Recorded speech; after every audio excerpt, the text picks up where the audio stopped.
Hi viewers, welcome. I am Dr. Ranganath, Assistant Professor, Department of Commerce, Government College, Autonomous, Anantapuram. As part of the banking and theory practice, I am going to discuss about functions of commercial bank. Commercial banks are performing the various functions for providing better services to the needy people and to the society based on the motto of earning profit by providing different services to the public. Without earning profits, banks cannot survive. Hence, banks performing their functions with the motto of earning profits by providing various services to the public. అంటే ఇక్కడ bank, commercial bank, వాణిజ్య bank అని అంటున్నప్పుడు ఈ వాణిజ్య bank యొక్క విధులు నిర్వర్తించాల్సినటువంటి అవసరం ఉంటుంది. ఈ వాణిజ్య బ్యాంకు ఎందుకోసం నిర్వర్తిస్తుంది విధులు అంటే ఆ వాణిజ్య బ్యాంకు తన కాళ్ళ మీద తను బ్యాంకు స్వతంత్రంగా నిలబడడం కోసమై సంస్థ కొంతవరకు లాభాలను ఆర్జించి ఆ లాభాల ద్వారా సంస్థలో పనిచేస్తున్నటువంటి ఉద్యోగస్తులకైతేనేమి ఇతరత్ర వాటి కోసమైతేనేమి సంస్థ తప్పనిసరిగా లాభాలను గడించాలి. ఈ లాభాలను ఎలా గడిస్తుంది వాణిజ్య బ్యాంకు అంటే సమాజంలో ఉన్నటువంటి ప్రజలకు వివిధ రకాలైనటువంటి సేవలను వాటి యొక్క విధుల ద్వారా నిర్వర్తిస్తూ అందుబాటులోకి తెస్తూ ఆ విధంగా లాభాన్ని ఆర్జిస్తుంది. కాబట్టి మనము ఇక్కడ ఫంక్షన్స్ ఆఫ్ కమర్షియల్ బ్యాంక్ అనేటటువంటి విషయాన్ని లోతుగా పరిశీలిద్దాం. ఈ కమర్షియల్ బ్యాంక్స్ అనేటటువంటివి ముఖ్యంగా 4 రకాలైనటువంటి ఫంక్షన్స్ నిర్వర్తిస్తాయని మనకు ఈ చార్ట్ను చూసినట్టయితే తెలుస్తుంది. Functions of commercial banks have been classified into 4 broad categories. The first category is primary function. ఈ ప్రైమరీ ఫంక్షన్స్ అంటే ప్రాథమిక విధులు అంటాం. ఈ ప్రాథమిక విధులు బ్యాంకింగ్ సంస్థలు పుట్టినప్పుడు నుంచి ఈ రోజు వరకు తప్పనిసరిగా ప్రతి వాణిజ్య బ్యాంకు నిర్వర్తించేటటువంటి ఈ ప్రైమరీ ఫంక్షన్స్ గా చెప్పవచ్చు. ఈ ప్రైమరీ ఫంక్షన్స్ లో ప్రతి వాణిజ్య బ్యాంకు మొట్టమొదట చేపడతాయి వీటన్నింటినీ. ఏమేమి ఫంక్షన్స్ ఇక్కడ ఇందులో ఇమిడి ఉన్నాయంటే accepting deposits, advancing loans, creation of credit, check system of payment funds. Secondary functions వీటిని ప్రాథమిక విధులు అన్నాం, ప్రైమరీ ఫంక్షన్స్ ని. వీటిని అనుసంగిక విధులు అంటున్నాం, సెకండరీ ఫంక్షన్స్ ని. ఈ సెకండరీ ఫంక్షన్స్ లో మళ్ళా 2 కేటగిరీస్ 2 విధాలుగా విభజించడం జరిగింది. ఆ రెండింటి ఏమేమి అంటే ఏజెన్సీ ఫంక్షన్స్ అని ఒకటి, 2 వచ్చేసి జనరల్ యూటిలిటీ సర్వీసెస్ అని చెప్పేసి ఇంకోటి మనం చెప్పుకుంటున్నాం. ఇందులో ఉన్నటువంటి ఏజెన్సీ ఫంక్షన్స్ ని, జనరల్ యూటిలిటీ సర్వీసెస్ ని మనం రాబోయే తరగతుల్లో ఒక్కొక్కటిగా విశదీకరించి చదువుకుందాం. థర్డ్ పాయింట్ వచ్చేసి third function of the commercial bank వచ్చేసి డెవలప్మెంటల్ ఫంక్షన్స్. ఈ డెవలప్మెంటల్ ఫంక్షన్స్ లో అభివృద్ధికి సంబంధించినటువంటి విధులను నిర్వర్తిస్తూ ఉంటుంది. 4వదైనటువంటి ఫంక్షన్స్ వచ్చేసి మోడరన్ ఫంక్షన్స్. ప్రస్తుత తరుణంలో వస్తున్నటువంటి టెక్నాలజికల్ చేంజెస్ వల్ల వస్తున్నటువంటి మార్పులకు అనుగుణంగా బ్యాంక్స్ వాటి యొక్క కార్యకలాపాలలో, వాటి యొక్క విధులలో తేడాలు లేదా వాటి యొక్క విధులలో మార్పులను తీసుకొని రావడం జరుగుతుంది. ఆ మార్పుల వల్ల వచ్చినటువంటి పనులను నిర్వర్తించడం కోసం చేసేటటువంటి విధులన్నింటినీ కూడా మనము మోడరన్ ఫంక్షన్స్ అంటున్నాం. ఇప్పుడు మనము ఒక్కొక్క ఫంక్షన్ గురించి పూర్తిగా వివరించుకోవడం జరుగుతుంది. ఫస్ట్ మనం we are going to look about the primary functions. Primary functions వాణిజ్య బ్యాంకుల విధులు అనేటటువంటి దానిలో ప్రాథమిక విధులు అనేటటువంటిది మొట్టమొదటి అంశం. Primary functions of commercial banks are also called as acid test functions. ఈ ప్రాథమిక విధులు అనేటటువంటి వాటిని ఇంకొక పేరుతో కూడా పిలవచ్చు, యాసిడ్ టెస్ట్ ఫంక్షన్స్ అంటే చాలా అత్యంత అవసరమైనటువంటి విధులు ఒక వాణిజ్య బ్యాంకు నిర్వర్తించేటటువంటి విధుల్లో అత్యంత అవసరమైనటువంటి నిధులు ఏమిటంటే అవి ప్రైమరీ ఫంక్షన్స్. వాటిని అత్యంత అవసరమైనటువంటి నిధులుగా ఎలా గుర్తిస్తున్నామంటే ఈ ప్రాథమిక విధులను యాసిడ్ టెస్ట్ ఫంక్షన్లు అని కూడా చెప్తున్నారు. కాబట్టి వీటిని అత్యంత అవసరమైనటువంటి అత్యంత ఆవశ్యకమైనటువంటి విధులుగా వాణిజ్య బ్యాంకు విధులలో మనము చెప్పుకోవచ్చు. ఈ under the primary functions, what are the sub functions are going to be performed by the commercial bank is the number one is accepting the deposits. Any bank, if they started, they are supposed to accept the deposits from the public so that deposits becomes a major source of funds for the banks for the business. Any financial institution, any banking organization, any commercial bank, if they want to start their business operations, they have to take the deposits from the public. That deposits are going to be used as a loans provided to the needy people in the society. That means the banks are doing their business majorly depending on the deposits from the public. This function is important because banks mainly depend on the funds deposited with them by the public. చాలా వరకు బ్యాంకులు తమ వద్ద ప్రజలు డిపాజిట్ల రూపంలో పెట్టినటువంటి మొత్తం మీద ఆధారపడి వాటి యొక్క అవసరాలను వాటి యొక్క వ్యాపారాన్ని కొనసాగిస్తూ ఉంటాయి. ఈ డిపాజిట్లను అంగీకరించడం అనేటటువంటిది ముఖ్యమైనటువంటిది. బ్యాంకుల నిధులు ప్రధాన వనరు డిపాజిట్లు. ఈ విధులు చాలా ముఖ్యమైనవి, ఎందుకంటే బ్యాంకులు ప్రధానంగా ప్రజల వద్ద జమ చేసిన నిధులపై ప్రజలు తమ వద్ద జమ చేసిన నిధులపై ఆధారపడి ఉంటాయి. ప్రజల పొదుపును సమీకరించడం ద్వారా బ్యాంకులు డిపాజిట్లను అంగీకరిస్తాయి.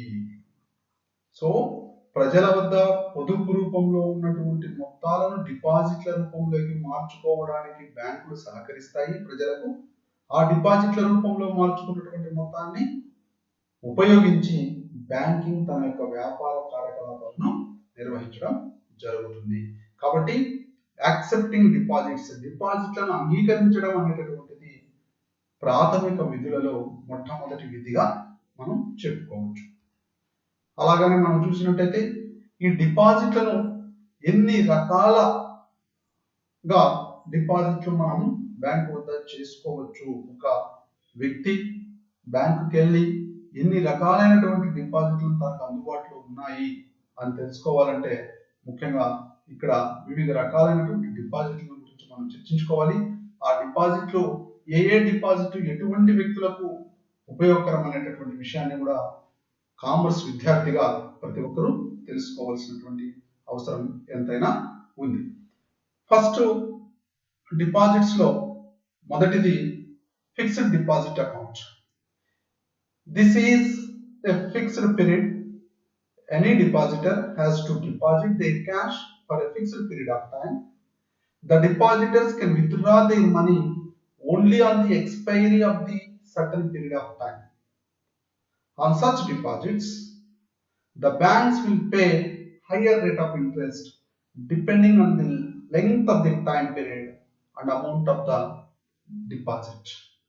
That means any depositor, once they have deposited in fixed deposit account, that is to be withdrawn after certain period of expiry of period of time. And another important point is, on this type of deposits, the banks usually pay a higher rate of interest depending upon the length of time, how many years he is going to keep that cash with the bank. That is depending upon the length of time, is 5 years, 6 years, 10 years or 1 year. That is the time period, as well as the amount, how much amount is deposited, that decides the rate of interest. That is called as fixed deposit account. దీన్ని మనము స్థిర deposit ఖాతా అని చెప్పవచ్చు. ఈ స్థిర deposit ఖాతా అనేది నగదు నిర్ణీత కాలానికి జమ అవుతుంది. ఒక నిర్ణీతమైనటువంటి కాలం అనే దానికి మనం ఫిక్స్ అయి ఉండాలి. ఆ కాలం ముగిసిన తర్వాత మాత్రమే డిపాజిటర్లు తమ డిపాజిట్ చేసినటువంటి డబ్బును తిరిగి తీసుకొనవచ్చు. అటువంటి డిపాజిట్లో బ్యాంకులు కాల వ్యవధి మరియు డిపాజిట్ మొత్తాన్ని బట్టి అధిక వడ్డీ రేటును చెల్లిస్తాయి. ఇతరత్ర డిపాజిట్ అకౌంట్తో పోల్చి చూసినప్పుడు ఫిక్స్డ్ డిపాజిట్ అకౌంట్లో ఉన్నటువంటి మొత్తానికి బ్యాంకులు ఎప్పుడూ కూడా అధిక వడ్డీ రేటుని చెల్లించడం జరుగుతుంది. రెండవదైనటువంటి డిపాజిట్ అకౌంట్ ఏమి అంటే current deposit account. In this account a depositor can deposit and withdraw his funds any number of times he wishes to do. That means a depositor can deposit and withdraw how many times he wants to do. He can do it without any putting restrictions on the deposits and withdrawals of that particular account. That is called as current deposit account. Generally, there is no interest is paid by the bank on this type of accounts. A clean or secured overdraft can be obtained on current account. ఈ current deposit account ని ప్రస్తుత deposit ఖాతా అంటారు. ఈ ఖాతాలో ఒక depositor తన నిధులను ఎన్నిసార్లు డిపాజిట్ చేయాలనుకున్నా చేయవచ్చు, లేదా విత్డ్రా చేయాలనుకున్నా ఉపసంహరించుకోవచ్చు. అంటే ఒకే రోజు ఎన్నిసార్లైనా, ఒకే వారంలో ఎన్నిసార్లైనా అమౌంట్ దాంట్లో డిపాజిట్ చేయవచ్చు, అలాగనే విత్డ్రా చేసుకోవచ్చు. అటువంటి సదుపాయము కరెంట్ డిపాజిట్ అకౌంట్లో ఇవ్వడం, కల్పించడం జరిగింది. సాధారణంగా ఈ ఖాతాలకు సంబంధించి ఉన్నటువంటి మొత్తానికి బ్యాంకు వడ్డీని చెల్లించదు. ప్రస్తుత ఖాతాలో శుభ్రమైన లేదా సురక్షితమైన ఓవర్ డ్రాఫ్ట్ పొందే అవకాశం ఉంటుంది. అంటే విద్యార్థులారా, మీరు ముఖ్యంగా గమనించాల్సినటువంటి విషయం ఏమిటా అంటే ఈ fixed deposit account. What is meant by fixed deposit account? You have to understand properly. What is meant by current deposit account? After understanding the different deposit accounts, a student is supposed to understand which account is going to be more useful for whom.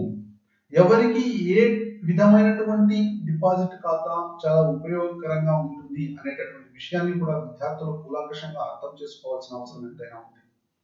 ఇప్పుడు మనం చూసినట్టయితే fixed deposit account అంటే retired అయినటువంటి persons, లేదా ఇతరత్ర మహిళలు, లేదా ఇతరత్ర చిన్నపాటి ఉద్యోగాలు చేసుకునేటటువంటి ఉద్యోగస్తులు ఎవరి వద్ద అయితే నగదు మిగులు రూపంలో ఉందో, ఎటువంటి పెట్టుబడి పెట్టడానికి వాళ్ళకి ఆలోచన లేకపోయినప్పుడు అనవసరంగా నగదును తమ వద్ద ఉంచుకునేందుకు దానికన్నా బదులుగా బ్యాంక్ వద్ద ఫిక్స్డ్ డిపాజిట్ రూపంలో ఉంచితే కొంతకాలం తర్వాత ఆ డబ్బు కొంత వడ్డీని సంపాదించి పెడుతుంది. కాబట్టి చాలా వరకు రిటైర్డ్ అయినటువంటి పర్సన్స్, మహిళలు, ఇతరత్ర చిన్నపాటి ఉద్యోగస్తులు చిన్న చిన్న మొత్తాలు ఒక్కసారిగా మనం పెట్టుబడి పెట్టడానికి అందుబాటులోకి సరిపోవు చిన్న మొత్తాలు అనుకున్నప్పుడు ఆ చిన్న మొత్తాలను మన వద్ద నగదు రూపంలో ఉంచుకొని నిరుపయోగంగా ఉంచుకోవడం ఎందుకోసం అని చెప్పేసి బ్యాంక్ వద్ద ఫిక్స్డ్ డిపాజిట్ రూపంలో చేసి కొంతకాలం తర్వాత ఆ ఫిక్స్డ్ డిపాజిట్ చేసినటువంటి మొత్తాన్ని, తద్వారా దానికి రావాల్సినటువంటి వడ్డీని బ్యాంక్ వద్ద తీసుకుని ఆ విధంగా ద్రవ్యోల్బణ పరిస్థితుల్లో వచ్చిన కారణాల వల్ల ద్రవ్యం విలువ తగ్గిపోతే అటువంటి విలువ తగ్గిపోవడం వల్ల నష్టపోయినటువంటి ద్రవ్యం విలువను వడ్డీ రూపంలో చేకూర్చుకునే విధంగా ప్రయత్నం చేయడానికి ఇది ఒక మంచి అవకాశంగా చెప్పవచ్చు. అలాగనే మనం చూసినట్టయితే కరెంట్ డిపాజిట్ అకౌంట్ అనేటటువంటిది ఇది ఎక్కువగా వ్యాపారస్తులకు ఉపయోగకరమైనటువంటిది. ఎందువల్ల అంటే వ్యాపారస్తులు వారు బ్యాంకులో తన వద్ద ఉన్నటువంటి మొత్తాలను చాలా వరకు డిపాజిట్ చేస్తారు, చాలా సార్లు వాళ్ళు బ్యాంక్ నుంచి విత్డ్రా చేయడం జరుగుతుంది. అందుకోసమే ఇటువంటి కరెంట్ డిపాజిట్ అకౌంట్ మీద బ్యాంక్స్ ఎటువంటి వడ్డీని చెల్లించవు. అలాగనే బ్యాంకు వద్ద కొన్నిసార్లు వ్యాపారస్తులు తమకు కావలసినటువంటి వ్యాపార నిమిత్తమై లోన్స్ అవసరమైతే అప్పుడు బ్యాంకు వ్యాపారస్తులకు ఓవర్ డ్రాఫ్ట్ ఫెసిలిటీని కూడా అందజేయడానికి ముందుకు వస్తుంది. ఈ ఓవర్ డ్రాఫ్ట్ ఫెసిలిటీని ఎవరికి అందజేస్తారంటే కరెంట్ డిపాజిట్ అకౌంట్ హోల్డర్స్ కి మాత్రం అందజేస్తారు. కాబట్టి కరెంట్ డిపాజిట్ అకౌంట్ అనేటటువంటిది వ్యాపారస్తులకు చాలా ఉపయోగకరమైనది. మళ్ళీ మూడవదైనటువంటి డిపాజిట్ అకౌంట్ ఏమిటంటే savings deposit account. This account is meant for small savings. There is a limit on total weekly withdrawals. Banks pay interest on this account, but the rate of interest is less than the rate of interest paid on fixed deposit account. So basically savings deposit account is meant for small savings, not for big amounts. It is just for small savings. Post office savings certificate, post office savings schemes, like this all banks are also having the saving deposit accounts. All employees accounts are saving deposit accounts only with the bank, and there is a limit on total weekly withdrawals on the savings deposit account, whereas banks will pay interest on this account, but the rate of interest on the deposit account, that is savings deposit account, is always less than the rate of interest paid on fixed deposit account. That means the interest rate paid on savings deposit account is less than the interest paid on fixed deposit account. దీన్నే మనం పొదుపు deposit ఖాతా అంటాం. ఈ ఖాతా చిన్న పొదుపు మొత్తాల కోసం ఉద్దేశించబడింది. మొత్తం వారంలో విత్డ్రావల్స్ కి ఒక పరిమితి ఉంటుంది ఇటువంటి ఖాతాలలో. ఈ ఖాతాలో మీద ఉన్నటువంటి మొత్తాలకు బ్యాంకులు వడ్డీని చెల్లిస్తాయి, కానీ వడ్డీ రేటు ఫిక్స్డ్ డిపాజిట్ ఖాతాలో చెల్లించే వడ్డీ రేటు కంటే తక్కువగా ఉంటుంది అనేటటువంటి దాన్ని విద్యార్థులందరూ కూడా గమనించాలి. చిట్ట చివరిదైనటువంటి డిపాజిట్ అకౌంట్ వచ్చేసి రికరింగ్ డిపాజిట్ అకౌంట్. ఈ రికరింగ్ డిపాజిట్ అకౌంట్ అనేటటువంటిది it's a specified amount is deposited every month for a specified period. ఒక ప్రత్యేకమైనటువంటి మొత్తాన్ని ప్రతి నెల కొంతకాలానికి, every month for 5 years or 5 సంవత్సరాల కాలానికి ప్రతి నెల కొంత మొత్తాన్ని నిరంతరాయంగా డిపాజిట్ చేసుకుంటూ వెళ్లేందుకోసం తయారు చేసిన లేదా ఓపెన్ చేసుకున్న లేదా ప్రారంభించిన ఖాతాని రికరింగ్ డిపాజిట్ అకౌంట్ అనవచ్చు. The amount cannot be withdrawn before the expire of the given period except under exceptional circumstances. అంటే ప్రతి నెల కొంత మొత్తాన్ని, ఆ కొంత మొత్తాన్ని అనేది స్పెసిఫైడ్ అమౌంట్ అయి ఉండాలి. ఆ ప్రతి నెల డిపాజిట్ చేయాలి కొంత కాలానికి. ఆ కాలం కూడా ముందునే మనం స్పెసిఫై చేసుకుంటాం. 12 నెలల, 24 నెలల, లేదా 36 నెలల, లేదా 60 నెలల, అంటే 5 సంవత్సరాల, 4 నెలల, 4 సంవత్సరాల, 3 years అనేటటువంటి కాలాన్ని ముందుగానే మనం పూర్తిగా వివరించి ఉంటాం. ప్రతి నెల ఎంత మొత్తం డిపాజిట్ చేయాలనే విషయాన్ని కూడా మనం చర్చించుంటాం. ఆ అమౌంట్ ని మనం అలా డిపాజిట్ చేస్తూ ఉంటాము. But the amount cannot be withdrawn before the expiry of the given period. అంటే ఈ ఖాతాలో డిపాజిట్ చేసినటువంటి మొత్తాన్ని బిఫోర్ ది ఎక్స్పైరీ డేట్, అంటే 5 సంవత్సరాలు ఉంటే 5 సంవత్సరాలకు ముందు మనము ఆ మొత్తాన్ని విత్డ్రా చేయాలనుకుంటే it is not possible. Only under exceptional circumstances we can withdraw the that particular amount which is deposited in to the recurring deposit account. పునరావృత డిపాజిట్ ఖాతా అంటాం. ఈ ఖాతా కింద ఒక నిర్దిష్ట వ్యవధికి ప్రతి నెల పేర్కొన్న మొత్తం జమ చేయబడుతుంది. ఉదాహరణ 12 నెలలు, 24 నెలలు, 36 నెలలు లేదా 60 నెలల కాలానికి ప్రతి నెల నిర్దిష్టంగా పేర్కొన్నటువంటి ప్రత్యేక మొత్తాన్ని జమ చేస్తారు. అసాధారణమైనటువంటి పరిస్థితుల్లో తప్ప ఇందులో దాచుకున్నటువంటి లేదా డిపాజిట్ చేసుకున్నటువంటి మొత్తాన్ని ఇచ్చిన వ్యవధి ముగిసే ముందు వరకు ఈ మొత్తాన్ని ఉపసంహరించుకునేకి అవకాశం లేదు, అంటే విత్డ్రా చేసుకునేకి అవకాశం లేదు. ఒక అసాధారణమైనటువంటి పరిస్థితుల్లో. అసాధారణమైనటువంటి పరిస్థితులు అంటే ఎవరికైతే రికరింగ్ డిపాజిట్ అకౌంట్ ఉంటుందో, ఎవరి పేరు మీద అయితే రికరింగ్ డిపాజిట్ అకౌంట్ ఉంటుందో అటువంటి వ్యక్తి మరణించినప్పుడు కానీ ఇతరత్ర అసాధారణమైనటువంటి సంఘటనలు జరిగినప్పుడు మాత్రమే ఆ ఖాతాని మనం మూసివేసి ఆ ఖాతాలో ఉన్నటువంటి మొత్తాన్ని మనం ఉపసంహరించుకునేకి అవకాశం ఉంటుంది. కావున విద్యార్థులారా, మనము వాణిజ్య బ్యాంకుల విధులలో మొట్టమొదటి విధి అయినటువంటి ప్రాథమిక విధులలో ఉన్నటువంటి డిపాజిట్ల స్వీకరణ, యాక్సెప్టింగ్ ది డిపాజిట్స్ అనేటటువంటి మొట్టమొదటి పాయింట్ గురించి ఈరోజు మనం చర్చించుకున్నాం. అందులో ఎన్ని రకాల డిపాజిట్ ఉన్నాయి? Fixed deposit account, current deposit account, savings deposit account, recurring deposit account అని 4 రకాలైనటువంటి డిపాజిట్ అకౌంట్ గురించి మనం తెలుసుకున్నాం. I request all the students, first, after understanding the concept of the different deposits account, you just think on by your own that which account is more appropriate for whom, which is more convenient for which type of persons. Is it this is meant for business people, this is meant for employees, this is meant for senior citizens, this is meant for particularly for business people, like that, which is going to be more appropriate. You just think and try to understand the concept, apply the conceptual knowledge for the present scenario which is prevailed around you, so that you are going to understand this subject in a real time scenario. Thank you for watching this video.